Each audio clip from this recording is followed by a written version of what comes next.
Ontem eu fiz um vídeo aqui falando sobre uma treta que está acontecendo, mais uma na verdade, né, envolvendo o Thiago Santinelli, o humorista que tem um canal no YouTube no qual ele analisa e critica e tira um sarro de pseudocientistas e pastores evangélicos, e envolvendo o Ricardo Ventura, que foi entrevistado no Vênus Podcast, e também Cris Paiva, que é uma das apresentadoras do podcast e que ficou revoltada com o Santinelli. E aí ela mandou lá uma mensagem, né, uma indireta, bastante direta para ele, dizendo que ele era um oportunista e que usava nome de pessoas grandes para crescer e para ter visibilidade. E eu fiz um vídeo sobre isso ontem, né, dizendo que era óbvio, na verdade, essa aqui é a coisa mais óbvia que existe. Né? Inclusive esse vídeo também tem a ver com isso.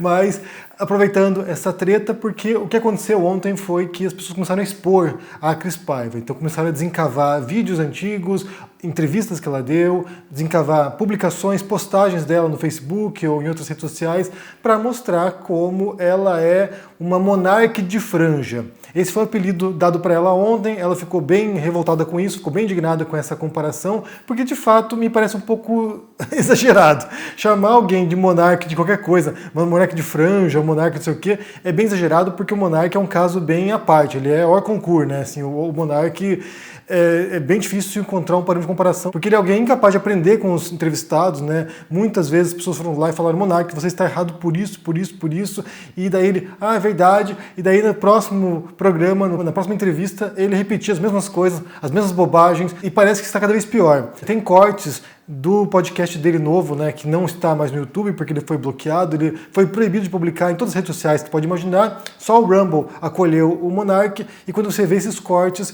são coisas pavorosas, são coisas horrendas. Então, assim, eu acho que ele não tem comparação com ninguém hoje em dia, porque é alguém que é incapaz de aprender com aquilo que ouve, aquilo que, não sei se ele lê, mas com aquilo que ele ouve. Me parece um pouco despropositada essa comparação, mas colou, né? Pegou a etiqueta ali, ela ficou brava com isso e colou a etiqueta de monarca de franja, e todo mundo chamando agora Cris Paiva disso.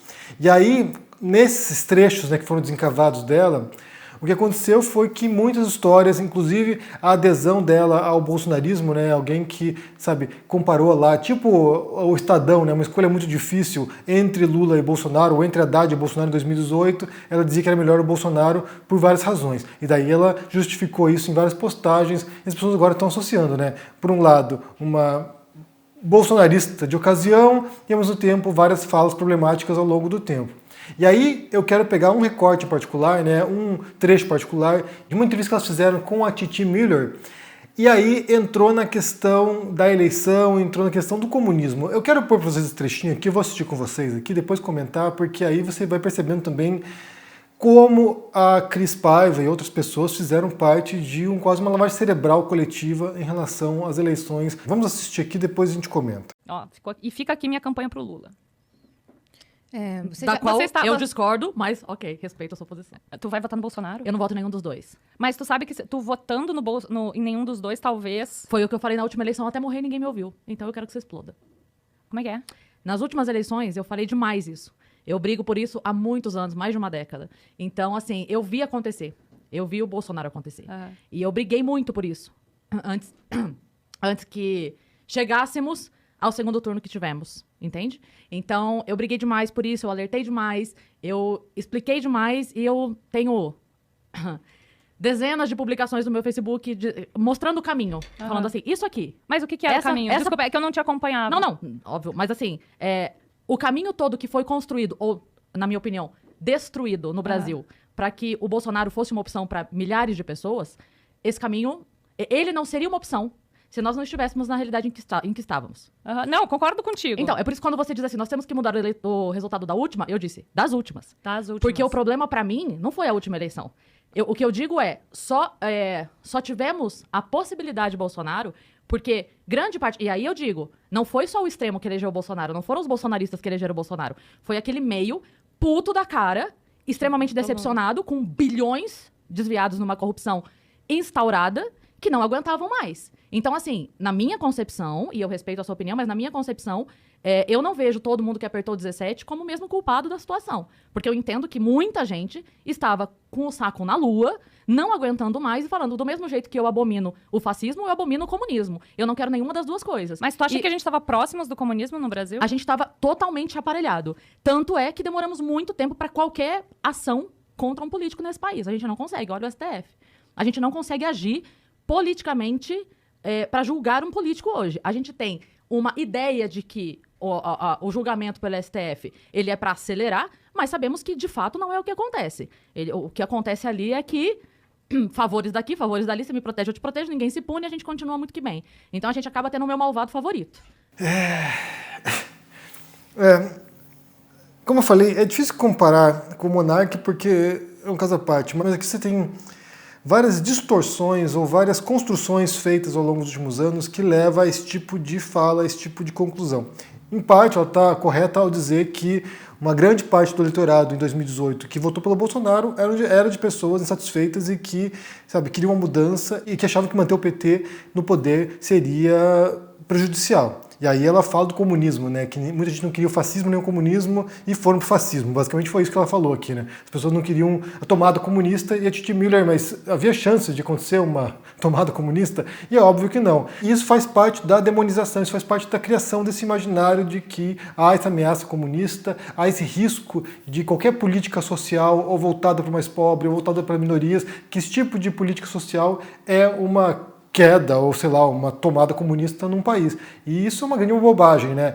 Aqui, mais uma vez, a gente retorna ao ponto inicial de toda a questão que envolve política no país, que é a incompreensão dos conceitos. As pessoas repetem palavras, repetem jargões, repetem expressões, sem compreender o que elas significam. As pessoas não sabem o que significa socialismo ou comunismo, elas não sabem o que significa capitalismo, elas não sabem o que quer dizer democracia, muitas vezes, elas não sabem o que quer dizer fascismo, então elas vão usando esses termos de maneira elástica e de maneira difusa, né, sem muita compreensão, como se isso significasse alguma coisa na cabeça delas. Mas no mundo real, né, no mundo dos conceitos de fato, nas definições disso, não é isso que quer dizer. Então, a Cris Paiva, ela parte de um senso comum de uma parcela da população brasileira de que haveria algum risco, em algum momento da história brasileira, não apenas agora, mas, sei lá, nos 60, que haveria algum risco de tomada comunista no país, e nunca houve essa possibilidade, nunca houve essa chance, né?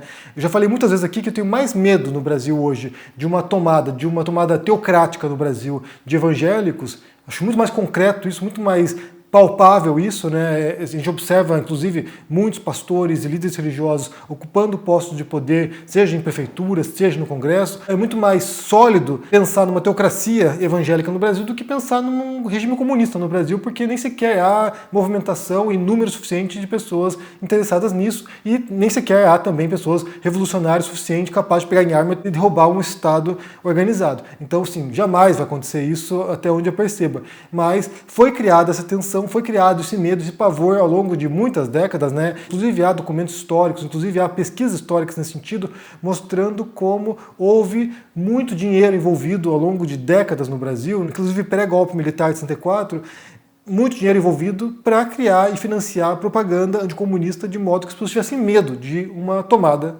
de revolucionários no Brasil. Então, isso é um produto já de uma construção histórica que vai criando essa noção de que uma revolução é possível e que se houvesse uma revolução que ela seria ruim para as pessoas, né? Inclusive é um discurso que ainda hoje é válido, né? E se a gente voltar a eleições passadas, o Lula, e basta pensar que primeiras eleições que ele participou, né, contra Collor, por exemplo, que esse era um discurso utilizado, muito utilizado, inclusive, quando se dizia que caso o Lula vencesse, eu me lembro de, pessoas próximas, eu era criança, mas pessoas próximas falando, né, quem tiver um apartamento com 3 quartos vai ter que dividir o apartamento com outras pessoas porque vai ter uma tomada comunista. Então, esse é um discurso que ela reproduz aqui que está permeando a história brasileira recente e é um trabalho bem sistemático para construir isso. Mas, de fato, ela tem razão. Quando uma parcela da população brasileira vota no Bolsonaro, muitas delas nem sequer compactuavam, estritamente com tudo aquilo que o Bolsonaro dizia ou representava, mas queriam fugir do PT, porque foi feito um trabalho de demonização. O impeachment da Dilma foi isso, o impeachment da Dilma só passou, né, só foi adiante,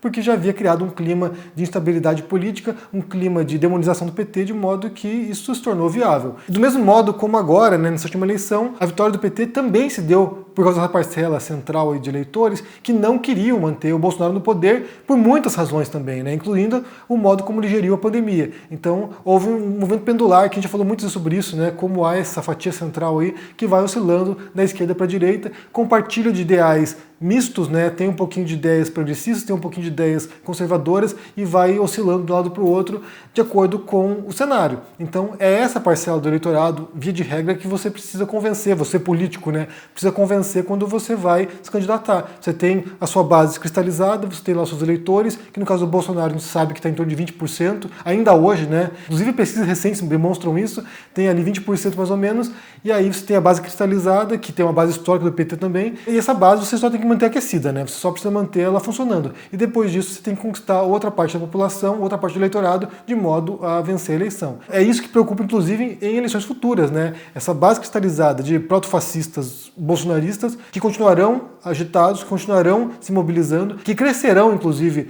durante esse período de oposição política ao Lula. Então, sim, eles vão explorar todos os erros, todos os micro-erros que houver e os grandes erros, vão explorar isso para poder continuar inflamando a parcela central da população a se revoltar. E aí tem também parte da imprensa que faz isso, né, que vai continuar noticiando, que vai fazer um tipo de embalagem da notícia que vai piorando a percepção da população. Então realmente é isso que se dá. Mas por outro lado, você tem essa bobagem tremenda que é achar que existe esse risco de comunismo no Brasil, sendo que não há.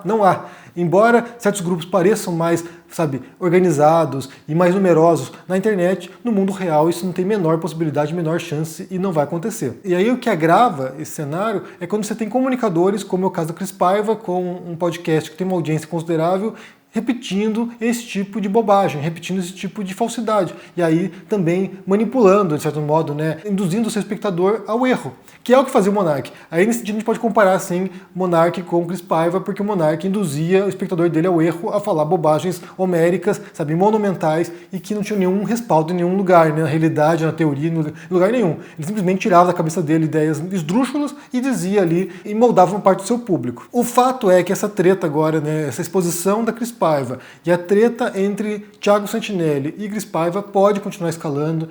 Muita gente está pedindo para que ele, né, o Thiago Santinelli, faça um react das falas da Cris Paiva, então pode ser que a gente veja alguma coisa nesse sentido nos próximos dias, e aí é claro que isso vai escalar e vai se tornar mais ácido. Quero ver o que vocês pensam primeiro sobre o papel desses comunicadores, né, na formação do imaginário das pessoas, porque é isso, né, vão repetindo uma bobagem como essa, uma falsidade como essa, e isso vai criando um imaginário. A imprensa faz isso, figuras públicas fazem isso, comunicadores fazem isso, e tem um potencial grande de impactar, inclusive na eleição, no voto das pessoas. Como você entende isso? Como você entende agora essa briga, inclusive, entre Santinelli e Cris Paiva, né? Para onde pode levar isso? E se você acha que tem alguma chance de haver uma tomada comunista no Brasil, em qualquer momento, né? Presente, futuro, o que você acha? Deixa embaixo no comentário, deixa o joinha, se inscreva aqui no canal, se torne um membro ou um apoiador para uma força e participe do meu Clube do Livro Filosófico. Todos os meses se encontra 2 vezes por mês para debater obras de pensadores ou de escritores de ficção que trazem para a literatura filosofia ou reflexões filosóficas, e nesse mês, inclusive hoje à noite, tem encontro para te debater Édipo Rei, uma tragédia do Sófocles, uma tragédia grega bastante impactante. Então participe, link na descrição aqui, espero você por lá. Um abração e até mais. Fala, turma do canal Henri Bugalho, eu sou Eduardo Moreira e tenho um convite especial para fazer para vocês.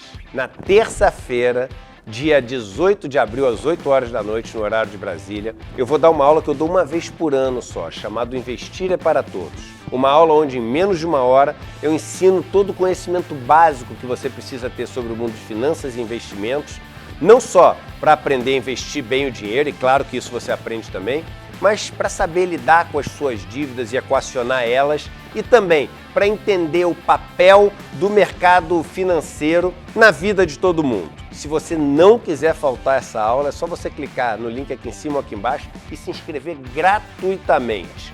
E fica atento, porque a aula é ao vivo e não tem replay. Então você põe na agenda, assiste com a gente e eu tenho certeza que isso vai te ajudar demais de agora em diante na vida. Um abraço e até lá. Fala, turma do canal Henri Bugalho, eu sou Eduardo Moreira e tenho um convite especial para fazer para